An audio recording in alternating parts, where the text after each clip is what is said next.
2009 முள்ளிவாய்க்கால் நடந்தேறிய மாபெரும் இனப்படுகொலைக்கு ஒரு சர்வதேச நீதி விசாரணை வேண்டும் என்கிற ஒரு வரலாற்று சிறப்புமிக்க தீர்மானத்தை, அதே மாதிரி இனப்படுகொலைக்கு உள்ளான அந்த மக்கள் இலங்கை தீவில், தமிழீழத்தில், புலம்பெயர்ந்த நாடுகளில், தாய் தமிழ்நாட்டிலும் ஐக்கிய நாடுகள் சபையின் மேற்பார்வையில் ஒரு பொது வாக்கெடுப்பை நடத்தி அவர்களுக்கென்று ஒரு தனி தமிழீழ அரசை உருவாக்கி தர வேண்டும் என்ற இரண்டு பொருள் குறித்து மாண்புமிகு தமிழக முதலமைச்சர் அண்ணன் தளபதி அவர்கள் நடைபெறுகின்ற இந்த கூட்டத்தொடரிலேயே ஒரு வரலாற்று சிறப்புமிக்க தீர்மானத்தை நிறைவேற்றி ஒன்றிய அரசுக்கு உரிய அழுத்தத்தை தர வேண்டும் என்ற என்னுடைய வேண்டுகோளை முன்வைத்திருக்கிறேன். ஏற்கனவே அதிமுக ஆட்சியில் அம்மையார் ஜெயலலிதா அவர்கள் ஈழத்தில் நடந்தது இனப்படுகொலை என்றும் அதற்கு சர்வதேச நீதி விசாரணை நடத்தப்பட வேண்டும் என்றும் பொது வாக்கெடுப்பின் ஊடாக தனித்தமிழீழ அரசை உருவாக்கி தர வேண்டும் என்கிற தீர்மானத்தை நிறைவேற்றி ஒன்றிய அரசுக்கு தந்திருக்கிறார். இப்போது திராவிட முன்னேற்றக் கழக அரசும் அந்த தீர்மானத்தை நிறைவேற்றி ஒன்றிய அரசுக்கு உரிய அழுத்தம் தந்தால் இந்த ஆகஸ்ட் 15ஆம் நாள் ஐக்கிய நாடுகள் சபையினுடைய மனித உரிமை அமர்வில் 160 நாடுகளைச் சேர்ந்த அரச பிரதிநிதிகளும் மனித உரிமை செயல்பாட்டாளர்களும் பங்கெடுக்கிற காரணத்தினால் அந்த முக்கியத்துவத்தை கருதி இந்த தீர்மானத்தை நிறைவேற்றி தாருங்கள் என்று மாண்புமிகு தமிழக முதலமைச்சருக்கு அந்த இன்றைய சட்டப்பேரவையில் என்னுடைய வேண்டுகோளை முன்வைத்திருக்கிறேன்.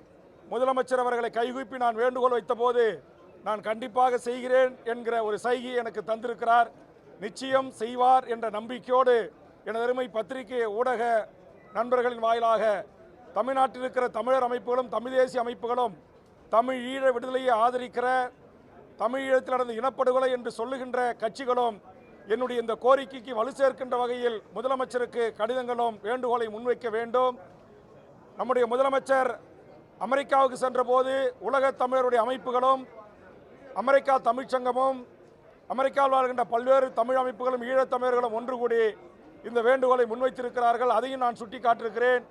இப்படி ஒரு தீர்மானத்தை நிறைவேற்றி தர வேண்டும் என்று முதலமைச்சரை சந்தித்து கடந்த சில மாதங்களுக்கு முன்பாக ஒரு கடிதத்தையும் முதலமைச்சர் கரங்களிலே நான் தந்திருக்கிறேன். நம்முடைய பேரவையினுடைய ஆவணத்தில் தமிழக சட்டமன்ற கோப்புகளில் அந்த தீர்மானம் அதிமுக ஆட்சியில் ஏற்றப்பட்ட தீர்மானம் அப்படியே இருக்கிறது. அதை ஒரே ஒரு நகல் எடுத்து தற்போதைய தேதியை மற்றும் மாற்றி அந்த தீர்மானத்தை நிறைவேற்றி ஒன்றிய அரசுக்கு அனுப்ப வேண்டியதுதான் வேலை. நான் பேசுகின்ற போதே சொன்னேன், இதனால் ஒன்றிய அரசுக்கோ மற்ற எந்த பிரச்சனைகளுக்கும் இந்திய இறையாண்மைக்கு எந்த பங்கமும் வந்துவிடாது. அதனால் முதலமைச்சர் நிறைவேற்றி தர வேண்டும் என்ற வேண்டுகோளை முன்வைத்திருக்கிறேன். ஒன்று. இரண்டாவது, மாண்புமிகு தமிழ்நாடு முதலமைச்சர் அவர்கள் இன்றைக்கு ஒன்றிய அரசினுடைய யுஜிசி என்ற அமைப்பு தமிழ்நாட்டுடைய வேந்தர்களை நியமிக்கம் செய்கின்ற அதிகாரத்தை மாநில அரசிடமிருந்து தட்டி பறித்து யுஜிசியை தனி கையில் எடுத்துக்கொண்டு கல்வி பயிலாதவர்களை, பேராசிரியர்கள் இல்லாதவர்களை இன்றைக்கு வேந்தர்களாக நியமிக்கலாம் என்றும் 3 ஆண்டு என்பதை 5 ஆண்டு என்றும் ஒரு மோசமான ஒரு அறிவிப்பினை வெளியிட்டிருக்கிறார்கள். இதில் பெரிய கொடுமை, ஒன்றியத்தினுடைய மனிதவள மேம்பாட்டுத்துறை அமைச்சர் அவர்கள் தமிழ்நாட்டுடைய பள்ளிக்கல்வித்துறைக்கும் உயர்கல்வித்துறைக்கும் இதையெல்லாம் நீங்கள் ஏற்றுக்கொண்டால் தான் உங்களுக்கு நிதி தருவேன் என்று சொல்லுகிறார். ₹1 29 பைசாவை மாநிலங்களுக்கு பிச்சை போடுகின்ற ஒன்றிய அரசு லட்சக்கணக்கான கோடியை எங்களுடைய வரி வருவாயின் மூலமாக ஜிஎஸ்டி மூலமாக கொள்ளையடிக்கிற ஒன்றிய அரசு ஒரு பாசிச பாரதிய ஜனதா சங் பரிவார கொள்கைகளை உள்வாங்கிய ஆளுநர்களை தமிழ்நாட்டில் நியமிக்கிற கொடுமைகள் தொடர்ந்து அரங்கேறும். தற்போது 6க்கும் மேற்பட்ட வைஸ் சான்சலர்கள் இல்லாத காரணத்தினால் மாணவருடைய கல்வி கேள்விக்குறியாக்கியிருக்கிறது. ஆளுநரும் யுசிசியும் நியமிக்கக்கூடிய உறுப்பினர்கள் தான் இன்றைக்கு முக்கியமானவர்களை துணைவேந்தர்களை நியமனம் செய்யும் என்கிற திருத்தங்கள் அதில் இருக்கிறது.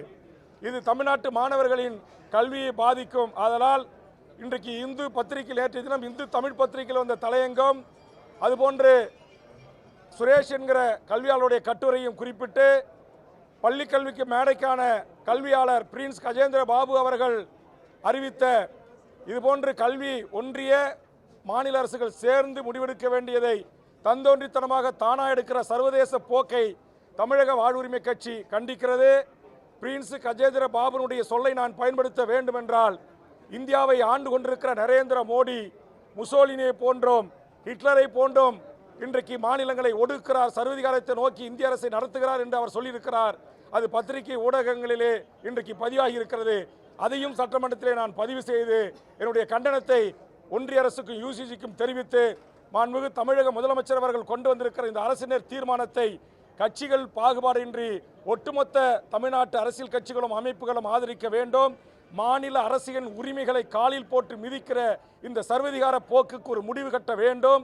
அதனால் தான் சொன்னேன், அடைந்தால் திராவிட நாடு இல்லை சுடுகாடு என்று சொன்ன திமுக, அதுபோன்று தந்தை பெரியார் தன் இறுதி உரையில் தமிழ்நாடு தமிழருக்கே என்று முழக்க வைத்த ஒரு தனித்த தேசிய இனம் தமிழர் இனம், அந்த தமிழர் இனத்தை கல்வியினூடாக சிதைக்கின்ற, இந்தியாவிலேயே கல்விக்கு முன்மாநிலமாக இருக்கின்ற, முன்னோடியாக இருக்கின்ற நம்முடைய தமிழகத்தினுடைய கல்விக் கொள்கையை புதிய கல்விக் கொள்கையின் ஊடாக திணிக்கின்ற பாசிச பாரதிய ஜனதா அரசின் நடவடிக்கைகள் எந்த முனை அளவும் நாம் இந்த மண்ணில் அனுமதிக்க கூடாது. அதற்காக நாம் ஒன்றாக நின்று போராடுவோம், அரசின் தோள் கொடுத்து துணை நிற்போம் என்ற கருத்தை சட்டமன்றத்தில் நான் பதிவு செய்திருக்கிறேன். இதையேத்தான் தமிழ்நாட்டில் இருக்கிற அரசியல் கட்சிகளுக்கும் அமைப்புகளுக்கும் நான் முன்வைக்கிறேன். நமக்குள் அரசியல் இருக்கலாம், எதிர்க்கட்சி, ஆளுங்கட்சி, ஆண்ட கட்சி என்ற கருத்து இருக்கலாம். ஆனால் பாரதிய ஜனதா கனிம கொள்ளையில் இருந்து, மக்கள் விரோத திட்டங்களில் இருந்து, சட்டங்களில் இருந்து தமிழ்நாட்டின் தனித்துவத்தை சிதைக்கின்ற முயற்சியில் ஈடுபடுகிறார்கள். இதை நாம் ஒரு காலத்திலும் அனுமதிக்க கூடாது. நாம் ஒற்றுமையாக இருந்து சதிகார திட்டங்களினுடைய டங்ஸ்டன் தொழிற்சாலையில் இருந்து, நம்முடைய கன்னியாகுமரி கனிம திட்டத்தில் இருந்து, நம்முடைய பரந்தூர் விமான நிலையத்தில் இருந்து, நம்முடைய எண்ணூரை பாதுகாப்பதற்கு மீனவர்களும் தமிழர்களும் போராடுகிறார்களோ, இன்றைக்கு அனல் மின் நிலையம் என்று இந்த விடயங்கள் அனைத்திலும் அதானி துறைமுகத்துக்கு தாரை வார்க்கிற நாசகர மோசகர திட்டங்களை எதிர்ப்பிலே நாம் ஒன்றாக நிற்க வேண்டும் என்று எனதருமை பத்திரிகை ஊடகங்களின் சார்பாக தமிழ் தேசிய அமைப்புகளுக்கும், திராவிட பெரியாரிய இயக்கங்களுக்கும், முற்போக்கு இயக்கங்களுக்கும், சுற்றுச்சூழல் அமைப்புகளுக்கும் வேண்டுகோளை முன்வைக்கிறேன். நன்றி, வணக்கம்.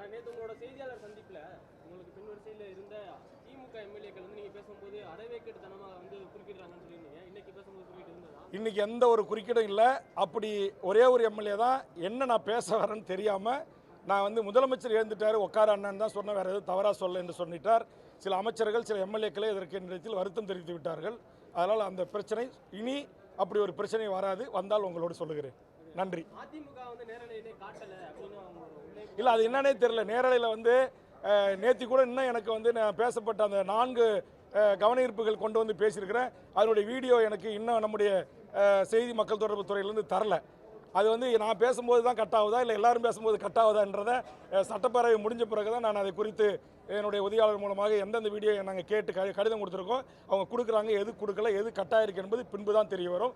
ஆனால் யார் பேரவையில் யார் என்ன வார்த்தைகளை பயன்படுத்தி பேசி அதனுடைய சுருக்கெழுத்து பேரவையினுடைய சட்டமன்ற சுருக்கெழுத்தர்கள் பதிவு செய்கிறார்களோ, நாங்கள் என்ன பேசி அங்கே பேசினோமோ அதை அத்தனையும் வீடியோ வடிவாக செய்தி விளம்பரத்துறை தமிழ்நாடு அரசு கண்டிப்பாக எங்கள் கைகளிலே கொடுக்க வேண்டும். அப்போ தான் நாங்கள் மக்களுக்காக, தமிழுக்காக, மொழிக்காக, இந்த சதிகார திட்டங்களுக்காக பேசியிருக்கிறோம் என்பதை எங்களுடைய வாக்களித்து எங்களை தேர்வு செய்யப்பட்ட மக்களுக்கு கொண்டு போய் சேர்க்க முடியும்.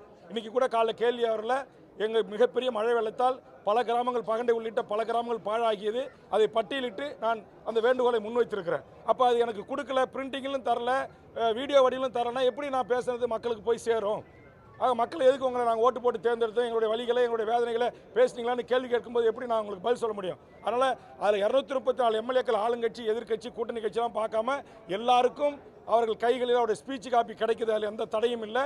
அதேமாதிரி வீடியோ வடிவிலும் கொடுக்கணும் என்பது தமிழ்நாடு அரசுக்கும், செய்தித்துறைக்கும், மாண்புமிகு தமிழக முதலமைச்சருக்கும் நான் ஊடக பத்திரிகையுடனாக வேண்டுகோள் வைக்கிறேன்.